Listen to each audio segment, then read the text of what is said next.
Now, many of us dream of travelling the world, but for my next guest in the studio, it is their reality. Expedition Earth, an initiative that promotes the world's natural beauty and highlights its fragility, is the brainchild of Bridget Thackwray and Topher Richwhite. It'll see the couple drive across more than 70 countries on 7 continents. Well, Bridget and Topher join me now. Hello. Hi. A little pause in your travels to come and see us here at Sky News, so thank you very much. Let's start by how you hatched this madcap plan to travel the world. Because, Bridget, am I right in thinking this was like on a second or third date? You literally only just met? Yeah, we just met. It was our second date and we were actually on road trip in New Zealand, and then we just said, imagine if the road never ended. And 2.5 months later, we were in Vancouver. We bought our Jeep Gunter and we began from Alaska. So it was very fast, probably a bit of naivety. And a bit of lust. I think it's optimism on your second date, knowing, Topher, that you want to travel around the world with this girl. You didn't want to let her go. Yeah, I know. that was it. No, we threw it all in and bought the car, and we Skyped the car from New Zealand with the dealer and decided it was the right car. So we got on the plane, bought it, and off we went to the Arctic Circle of Alaska, where we launched. Is that where you started? Yeah. This was back in April 2018. So you started in the Arctic Circle. I mean, you didn't make it an easy start for yourselves, did you? Bridget, what was that like? Me crying, food frozen, water frozen, sleeping with the food and water, very unprepared. But, I mean, we've come a long way from there. I was going to say, that was the first real test of your relationship. Yeah, and I mean, it was so fun and new, and it was quite fast. We went from Alaska, Arctic Circle, and then over 8 months we got down to Argentina. Yeah. That was the first run last year, and then the car shipped over to Africa.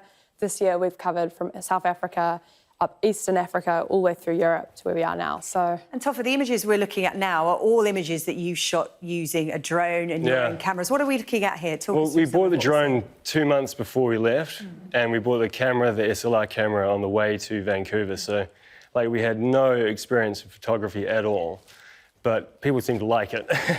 And we've got this new Instagram account that's sort of reaching all these different ages and people from all around the world. This is in South Africa.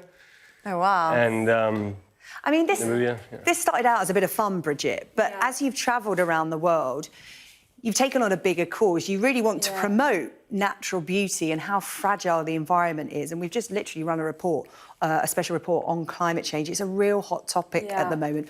What message are you trying to get across? What have you seen as you've travelled around the world so far? For us, very right. It started completely organically. It was a love for adventure. And then very quickly we noticed that there's hardly any wildlife or nature left, less than people imagine. So we would drive through what we would think would be wilderness, and it would just be houses and urban areas. So the first leg was all about a self-discovery.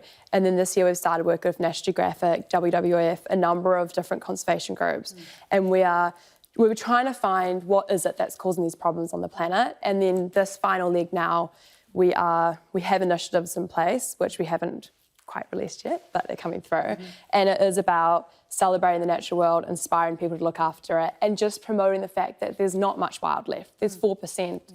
4% of mammals on the planet are wild. The rest are humans and livestock. So it's all, that's the message. And hopefully by the end, we'll have more people wanting to celebrate the world. Topher, what's the most shocking thing you've discovered as you've travelled around the world? I mean, obviously, climate change reaches across the entire globe, and you mentioned there about the lack of wildlife and the built-up areas where you didn't expect there to be any houses, let alone, you know, a healthy housing estate, if you like. Topher, what surprised you the most? What's shocked you?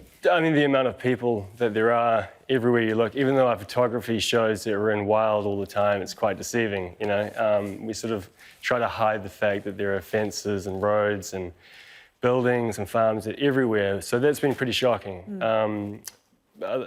On the whole, though, I think that the world is heading in the right direction.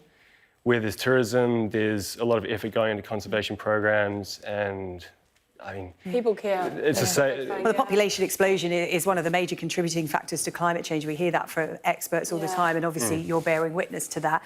Bridget, I do have to ask you, you know, you're promoting conservation and talking about tackling climate change. How green's your travel been? Because obviously to get to places, you can't just go and gunter your car, which I would imagine is petrol, diesel, petrol, You have to go by boat, by plane. How green are you when you're travelling the globe? We will stay in the car where we can, definitely, but then we have initiatives initiatives in place where we are actually planting trees enough to remove the carbon emissions from our expedition within 1 year of when the trees start taking in carbon. So we are working to remove our entire carbon footprint, but where we can, we are as green as we can be. And also, like, a lot of the food we eat is naturally sourced from the area. Yeah. Where in Western society, you go to the supermarket and all the food has been brought in from other countries of shipping, with flights, with trucks. So I think as a whole, the areas we go through, it's been quite a green adventure in that regard. OK, and the adventure continues. Topher, where are you off to next? We're off to Arctic Russia, and then we work our way. So it's going to be -50 in Arctic Russia, I have to say. It's so cold that our lungs can actually freeze. It's so cold, you might not see many people there, I have to admit. That's probably where the population will thin out for you. Well, Topher and Bridget, thank you very much. If people want to find out more about your adventures, is there a website, Instagram account? Instagram